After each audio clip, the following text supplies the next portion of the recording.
दुनिया में ऐसी बहुत सी जगह है, इलाके हैं जहां बुरी आत्माओं ने अपना कब्जा जमा रखा है। इतिहास के पन्नों को पलटे तो ये वही इलाका है जो एक समय पहले काफी खुशहाल हुआ करते थे, पर एक बुरी नजर की वजह से वो जगह आज श्रापित हो गई है। जहां पहले वहां चारों ओर खुशहाली हुआ करती थी, आज वो स्थान अंधेरों के बीच कहीं खो गया है।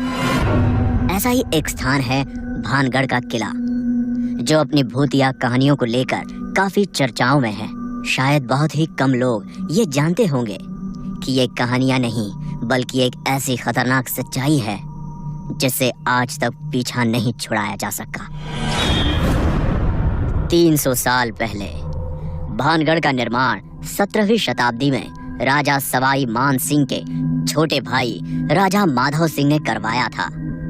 उस जमाने में इस किले की खूबसूरती देखने मात्र होती थी। उसी किले में रहती थी एक राजकुमारी रत्नावती। महाराज, राजकुमारी रत्नावती के लिए एक और विवाह का प्रस्ताव आया है। रिश्ता बड़े घराने का है, क्या ख्याल है महाराज? हम तो हमेशा राजी होते हैं, लेकिन अब वो तो रत्नावती है जो बार बार हर विवाह का प्रस्ताव को ठुकरा देती है। हमें एक बार उनकी राय जाननी चाहिए। मंत्रीगण राजकुमारी रत्नावती के कमरे में जाने लगते हैं उनके विवाह के प्रस्ताव के लिए। नहीं, मुझे ये विवाह नहीं करना। मैं केवल 18 साल की हूँ। ये कहकर राजकुमारी रत्नावती रिश्ते को मना कर देती है। रत्नावती की खूबसूरती के चर्चे पूरे देश में थे। उनकी खूबसूरती पर हर जवान फिदा था। यही कारण था कि उन्हें किले से निकलने की अनुमति नहीं थी। इसी तरह एक शाम की बात है। उस मनहूस शाम को न जाने क्या मंजूर था। राजकुमारी रत्नावती के कमरे में उनके श्रृंगार का सामान नहीं पहुंचा था, तो राजकुमारी ने सोचा कि वो खुद ही बाजार जाके ले आएगी और साथ में उनके मनपसंद का इत्र भी खरीदेगी। दासी के साथ वो बाजार पहुंची। ये इत्र बड़ा सुगंधित है, बाकी श्रृंगार का सामान तुम अपने साथ रख लो। इत्र को लेकर रत्नावती किले में आ पहुंची थी, लेकिन उसे खरीदते वक्त एक अघोरी तांत्रिक ने उसे देख लिया था, जो उसकी खूबसूरती पर फिदा हो चुका था। अरे वाह! साक्षात देवी ने जन्म लिया है धरती पर। ये तो विश्व सुंदरी है। मैं किसी भी कीमत पर इस राजकुमारी को पाकर ही रहूंगा, चाहे कुछ भी हो जाए। लेकिन मैं तो एक अघोरी हूँ। भला मेरा विवाह इतने बड़े किले और राज्य के राजकुमारी से कैसे होगा? मैं कुछ तो ऐसा करूंगा कि ये राजकुमारी खुद ब खुद मोहित होते हुए मेरे पास चली आएगी।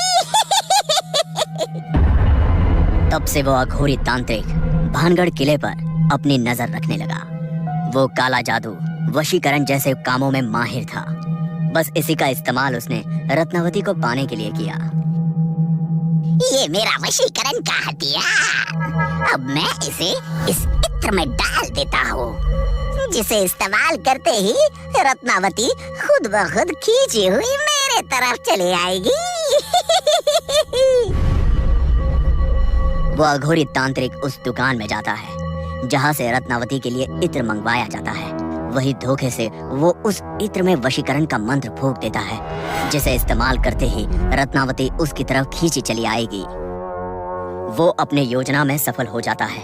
इत्र में वशीकरण का मंत्र जा चुका था, लेकिन अघोरी को ऐसा करते देख उसी दुकान के वक्त बनिया ने देख लिया था, और इससे पहले रत्नावती इत्र का इस्तेमाल करके उस तांत्रिक की तरफ आकर्षित हो जाए, वो वहां से सीधा भानगढ़ किला पहुंचता है और मंत्री द्वारा ये संदेश रत्नावती तक पहुंचा देता है। क्या उस तांत्रिक की इतनी हिम्मत? जी तो कर रहा है उसे सूली पर चढ़वा दूं, लेकिन राज्यपाट का सवाल है। इतना कहते ही रत्नावती उस इत्र के शीशे को किले के बाहर फेंक देती है, जो एक चट्टान से टकरा जाता है, और अब उस तांत्रिक का जादू उस पर ही चल जाता है। वो चट्टान अब उस तांत्रिक की तरफ आकर्षित हो जाता है और वो तांत्रिक उस विशाल चट्टान के नीचे आकर दम तोड़ देता है। अघोरी तांत्रिक दर्द से कराहता हुआ कहता है, मेरी जादू को मुझ पर उल्टा करने वाली रत्नावती कभी कभी खुश नहीं रह पाएगी। अगर रत्नावती मेरी नहीं हो सकती तो वो किसी की नहीं हो सकती। बहुत जल्द ये भानगढ़ खंडहर बन जाएगा। इस किले में रहने वाला हर एक शख्स मारा जाएगा और दोबारा कभी जन्म नहीं ले पाएगा। वो तांत्रिक मर गया, लेकिन मरते मरते एक भयानक श्राप दे गया। अगले 1 साल के बाद ही भानगढ़ किले पे एक भीषण आक्रमण हुआ और भानगढ़ किला का हर एक शख्स मारा गया और सबके मर जाने के बाद वो जगह, वो किला एक पूरी तरह खंडर बन गया। इसके बाद से शाम ढलते ही अंदर से डरावनी चीखें, डरावनी आवाजें आती है।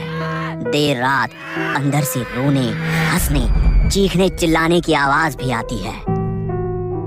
उस तांत्रिक के श्राप से अब ये पूरा भानगढ़ किला भारत का सबसे बड़ा भूतिया किला बन चुका है और जो शाम ढलने के बाद वहां गया वो वापस नहीं लौटा।